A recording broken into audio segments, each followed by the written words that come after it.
मैं डॉक्टर वंदना तिवारी, प्राध्यापक शासकीय जमुना प्रसाद वर्मा कला एवं वाणिज्य महाविद्यालय बिलासपुर से हूँ। आज हमारा टॉपिक है पर्यावरणवाद। आज हम पर्यावरणवाद के बारे में पढ़ेंगे। तो किसी भी चीज़ को पढ़ने के पहले उसका अर्थ और परिभाषा देखना आवश्यक होता है। तो पर्यावरणवाद के अर्थ और परिभाषा को आज हम देखेंगे।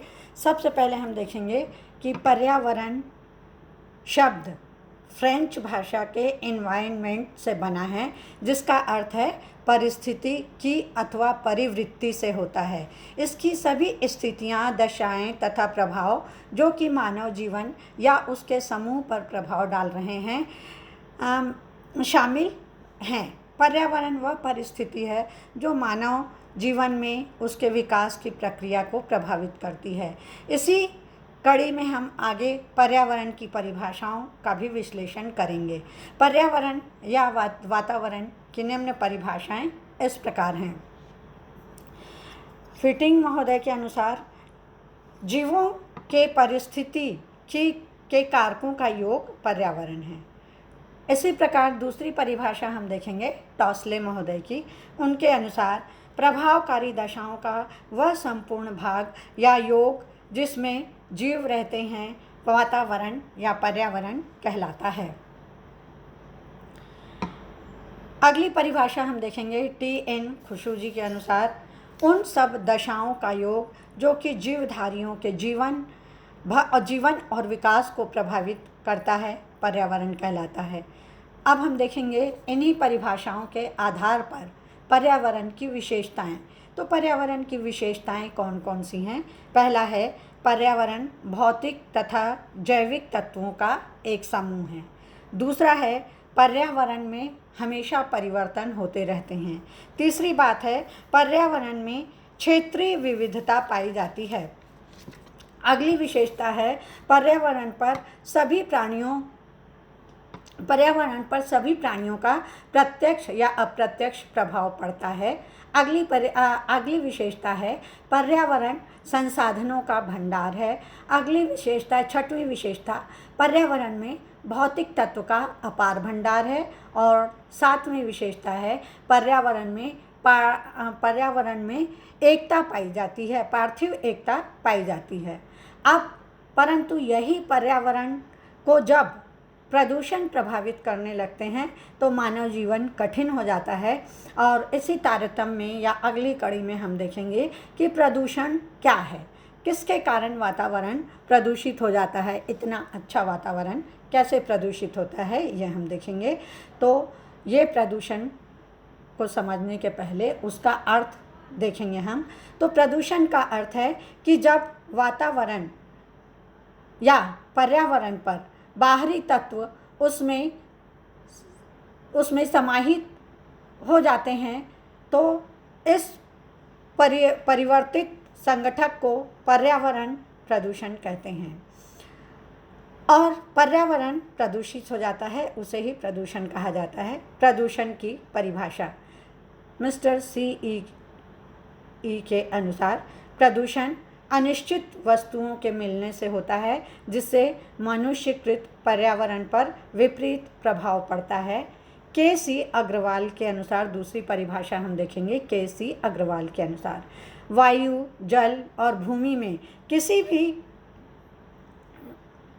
भी भौतिक, रसायन अथवा जैविक अवांछनीय परिवर्तन से जिससे प्राणी मात्र के स्वास्थ्य, सुरक्षा एवं हितों को प्रभावी तौर पर हानि पहुंचाता हो प्रदूषण कहलाता है।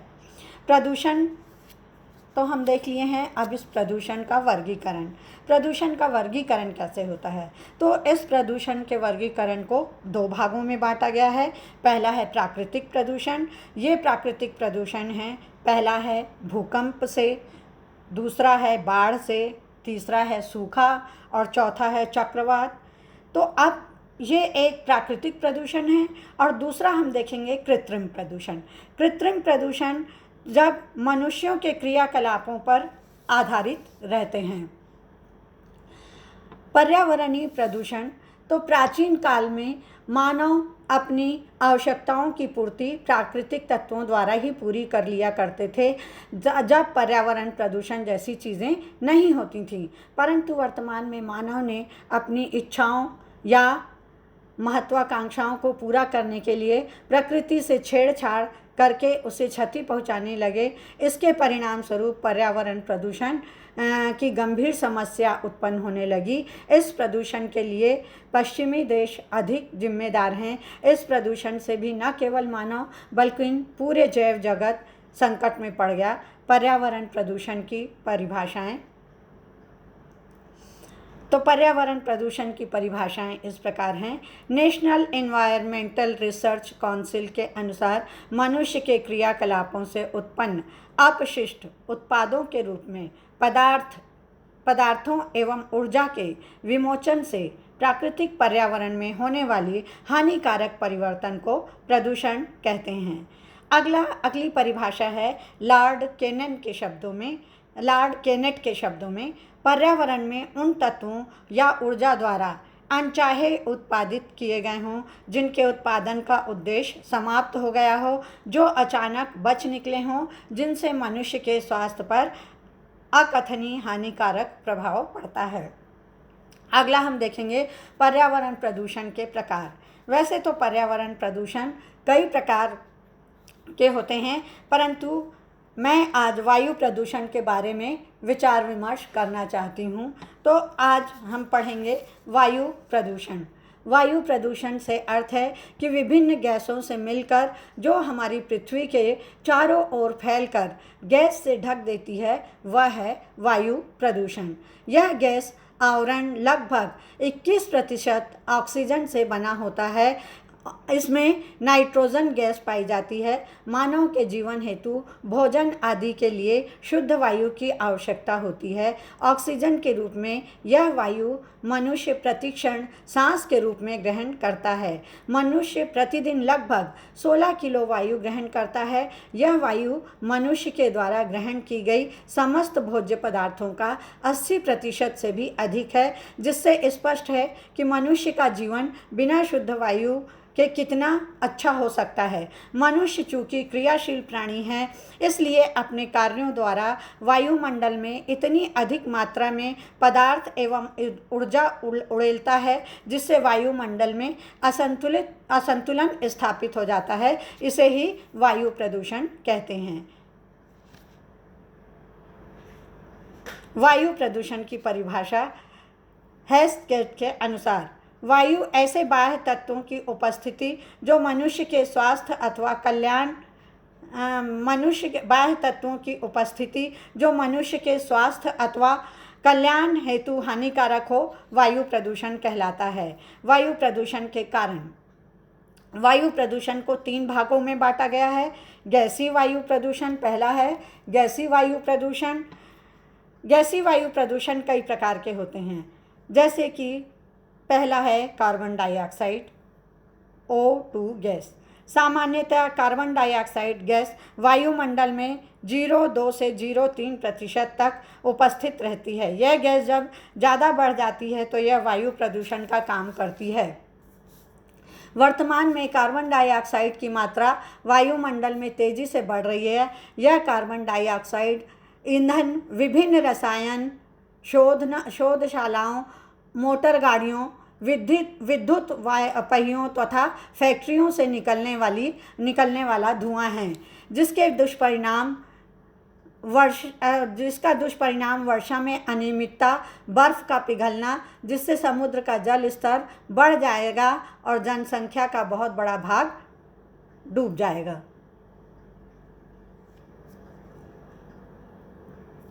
दूसरा है carbon monoxide CO। Carbon monoxide की मूल कारण स्वचालित वाहन तथा कारखाना है। पेट्रोलियम तथा डीजल से चलने वाले वाहन यह गैस उत्पन्न करते हैं। इस गैस से श्वास संबंधी समस्याएं, दम घुटना, टॉन्सिल, क्षय आदि खतरनाक बीमारियां हो सकती हैं। तीसरा है क्लोरोफ्लोरोकार्बन तथा ओजोन क्षरण। यह एक ऐसा तत्व है जो कृत्रिम रसायन एवं एयर कंडीशनरों, एसी जैसे उपकरणों से उत्पन्न होता है। वायुमंडल में ओजोन परत 15 से 30 किलोमीटर की ऊंचाई तक पाई जाती है। यह परत पृथ्वी के लिए किलर या छतरी के रूप में कार्य करती है तथा सूर्य की हानिकारक बैंगनी किरणों को पृथ्वी के धरातल तक आने नहीं देती, परंतु वर्तमान में वायु प्रदूषण के कारण इसके कारण इस परत को क्षति पहुंच रही है। अगला है, चौथा है सल्फर डाइऑक्साइड। इसमें कृषि फसलों, जलीय जीवों तथा मानव समुदायों को बहुत अधिक हानि पहुंचती है। पांचवा है नाइट्रोजन के ऑक्साइड। वायु प्रदूषण के महत्वपूर्ण स्रोतों में यह आता है। इसके निर्माण में ताप, विद्युत, गृह, कारखाने तक वन दहन, वायुयान आते हैं। इसकी उपस्थिति से मसूड़ों में सूजन, रक्तस्राव, ऑक्सीजन की कमी जैसे आदि रोग होते हैं। मीथेन गैस भी वायु प्रदूषण का एक ऐसा तत्व है जो मवेशियों, भेड़, बकरियों तथा अन्य पशुओं में आंतों से उठने वाले खमीर या धान के खेतों ईंधन के जलने से उत्पन्न होती है। इससे भू सतह पर तापमान में वृद्धि होती है। अगला है क्लोरोफ्लोरोकार्बन। यह गैस क्लोरीन, फ्लोरीन और कार्बन तत्वों का मिला जुला रूप है। इसके उपयोग से रेफ्रिजरेटर, फोम, प्लास्टिक, स्प्रे नियंत्रण के लिए किया जाता है। यह ओजोन क्षरण का काम करती है। इसके कुपरिणाम सूर्य की पैरा बैंगनी किरणों से बढ़ता है, जो समस्त जीवधारियों के लिए हानिकारक है। आठवां है हाइड्रोजन सल्फाइड। इसका उत्पादन वनस्पतियों, गोबरों से सड़ने आदि से होता है। इससे सिर दर्द, अनिद्रा की बीमारी होती है। अगला है सूक्ष्म कण प्रदूषण। ये ऐसे सूक्ष्म कण होते हैं जो मानवीय और प्राकृतिक दोनों तरह के होते हैं। अत्यधिक सूक्ष्म कण, सीमेंट, कांच, सिरेमिक आदि से उत्पन्न कण। और अगला है धात्विक सूक्ष्म कण। इसकी उत्पत्ति धातु से होती है। इसमें लोहा, तांबा, एल्युमिनियम आदि आते हैं। जैविक प्रदूषण, बहुत से जीव जहरीले रसायन त्याग कर जीवमंडल को प्रभावित करते हैं। यही वायरस वर्षा काल में अनेकानेक बीमारियां उत्पन्न करते हैं। अगला है वायु प्रदूषण के स्रोत। इसके स्रोत का जन्म कैसे होता है? औद्योगिक इकाइयाँ। विश्व के अनेक देशों में असंख्य औद्योगिक कल कारखाने एवं इकाइयाँ कार्यरत हैं, जिनकी संख्या दिनों दिन बढ़ती जा रही है। इनसे विभिन्न प्रकार के गैसों का प्रवाह होता रहता है, जिससे क्रांतिकारी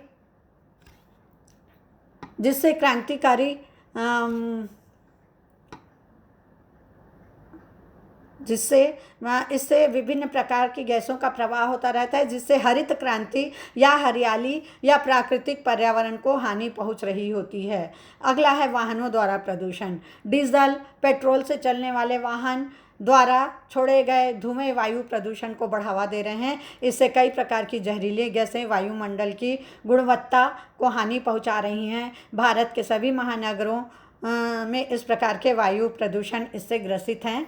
और अगला है ताप और परमाणु बिजली घर। उद्योगों की ऊर्जा की मांग को पूरा करने के लिए ताप एवं परमाणु बिजली घर में कोयला, पेट्रोल आदि के उपयोग से जहरीली गैसें निकलकर वायुमंडल में फैलकर उसे प्रदूषित कर रही हैं। अगला है महानगर। महानगरों की बढ़ती जनसंख्या, घनी आबादी, बस्तियों, कारखानों, वाहनों, वनस्पति विहीन धरातलों से इतना अधिक प्रदूषण बढ़ गया है कि वहाँ की वायु में सांस लेना भी कठिन है। दिल्ली भारत का सबसे बड़ा प्रदूषित महानगर है। अगला है दुर्घटना से उत्पन्न प्रदूषण। किसी भी दुर्घटना से आणविक स्टेशन, रासायनिक कारखाना तथा कारखानों से रिसाव हो जाए तो भारी तबाही हो सकती है। इसका उदाहरण भोपाल गैस त्रासदी है, जो दिसंबर 1984 को मिथाइल आइसोसाइनेट गैस है, जिसमें लगभग 5000 व्यक्ति मारे गए। लगभग 5000 व्यक्तियों को श्वास, फेफड़े, आँख और गले की बीमारी हो गई, और जो आज तक जिसका परिणाम देखने को मिल रहा है और अब हम देखेंगे वायु प्रदूषण के रोकथाम के उपाय। वायु प्रदूषण आज महान मानव जीवन के लिए एक समस्या बन गई है, अतः इसे रोकने के लिए निम्न उपाय किए जाने चाहिए। पहला है, मोटर गाड़ी तथा विभिन्न स्वचालित वाहनों पर प्रदूषण नियंत्रण बोर्ड से लाइसेंस हो जिनकी गाड़ियां धुओं तथा गैस न छोड़ रही हों। दूसरा, जहरीली गैस व धूल के कणों को छोड़ने वाली इकाइयों को बंद किया जाए। तीसरा, यातायात के साधनों को सीमित किया जाए। चौथा, तेल शोधक कारखानों पर वायु प्रदूषण से बचने के लिए शोधक पत्र लगाए जाएं और कूड़े करकट तथा गंदगी को खुले में डालने से रोका जाए। अगला है, प्रभावी कानून बनाया जाए। सातवां है, कम वायु प्रदूषण फैलाने वाली ऊर्जा का उपयोग किया जाए, जैसे कोयले के स्थान पर सौर ऊर्जा से वाहन को चलाना। इसके और भी बहुत से उपाय हैं जिससे हम सभी वायु प्रदूषण को रोक सकते हैं और पर्यावरण को सही कर सकते हैं।